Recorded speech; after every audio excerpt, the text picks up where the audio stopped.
तो वर्क क्या है?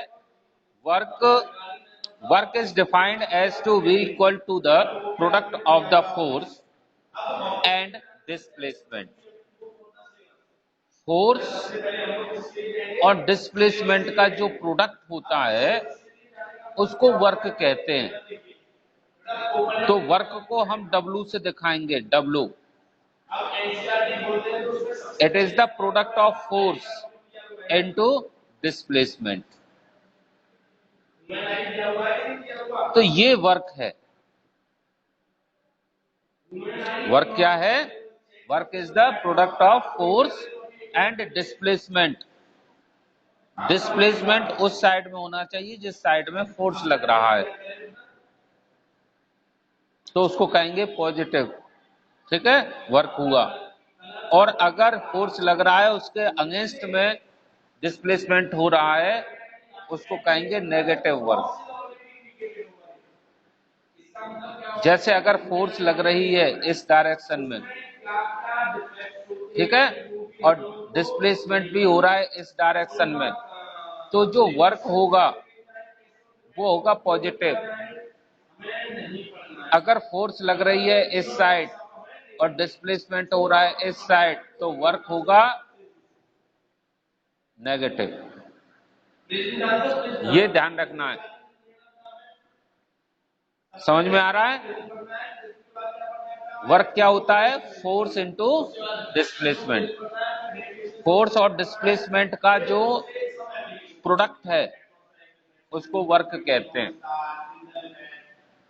अब देखो, अगर कोई दीवार है और उस पर आप फोर्स लगा रहे हो,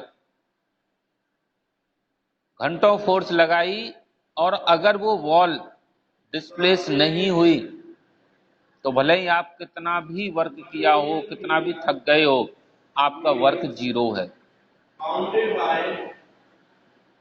ठीक है? No displacement, no work. समझ में आ रहा है कि वर्क जब ही होगा कि जब, हाँ, डिस्प्लेसमेंट होना चाहिए। जिस चीज पे फोर्स लगा रहे हो वो डिस्प्लेस होनी चाहिए, वहां से हट जानी चाहिए।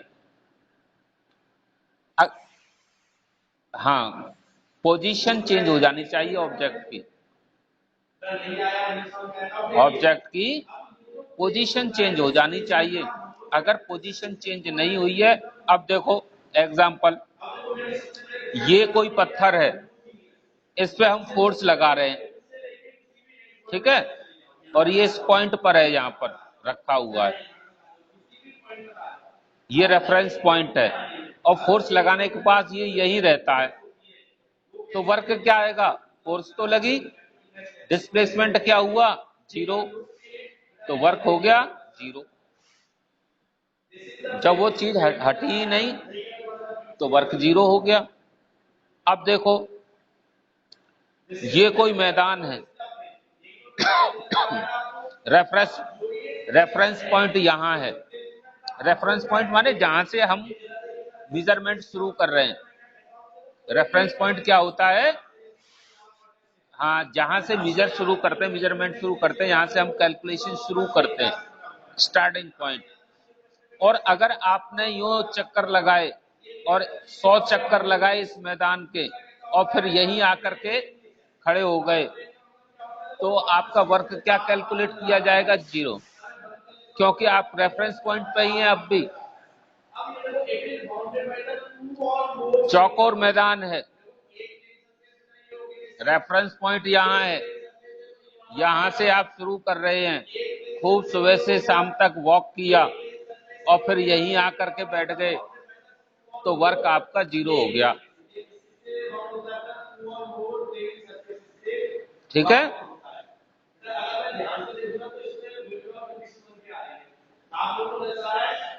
सभी बच्चों को समझ में आया?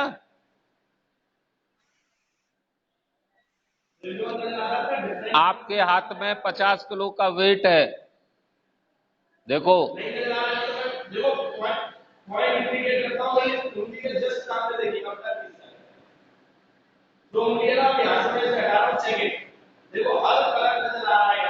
ये तो रतन लाल की लड़की है, इसने वेट उठा रखा है 50 kg, और ये यहाँ खड़ी है और 2 घंटे खड़ी रही वेट को उठा करके, थक गई, पसीने टपक रहे हैं इसके, ये देखो, और नदी बह गई पसीनों की। अब वो पूछा जाए इसने काम क्या किया,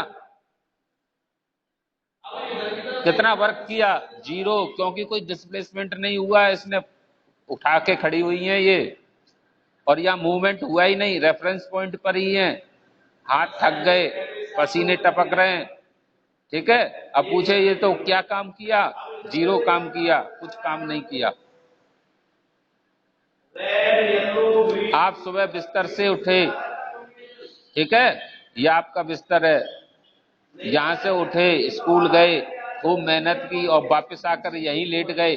अब पूछा जाए जब लेटते समय वापस लौट के आए शाम को कि कितना वर्क हुआ एट दैट टाइम, तो 0 वर्क हुआ, क्योंकि जहां से शुरू किया था लास्ट में वहीं पर आके लेटे हैं, और उस समय पूछा जाए वर्क डन क्या हुआ, 0 हुआ, क्योंकि वहां पर कोई भी डिस्प्लेसमेंट कैलकुलेट नहीं होगा, वहीं कितनी भी दूर घूमे आए हो।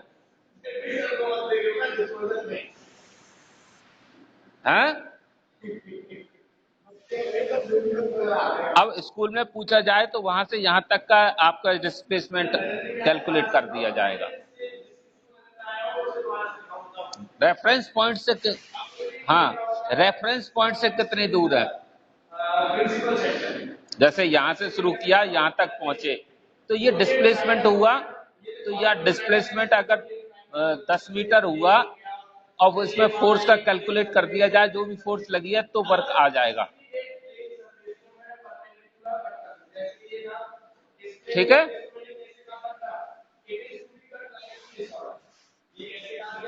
वर्क होता है, जूल होती है, एनर्जी होती है, वर्क क्या है, एनर्जी है, ठीक है। एनर्जी क्या होती है, capacity of doing work, energy क्या होती है, कैपेसिटी टू डूइंग वर्क, काम करने की कैपेसिटी को एनर्जी कहते हैं, तो एनर्जी और वर्क एक ही बात हुई, इसलिए एनर्जी जूल, एनर्जी की भी जूल होती है और वर्क की भी जूल होती है। कितने बच्चों को ये बात समझ में आई, यस लिखो अब।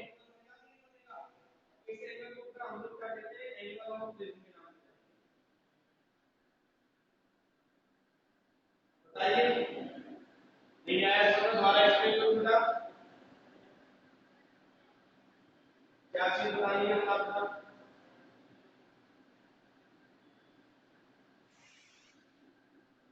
क्या चीज बताइए, प्रिंसिपल सेक्शन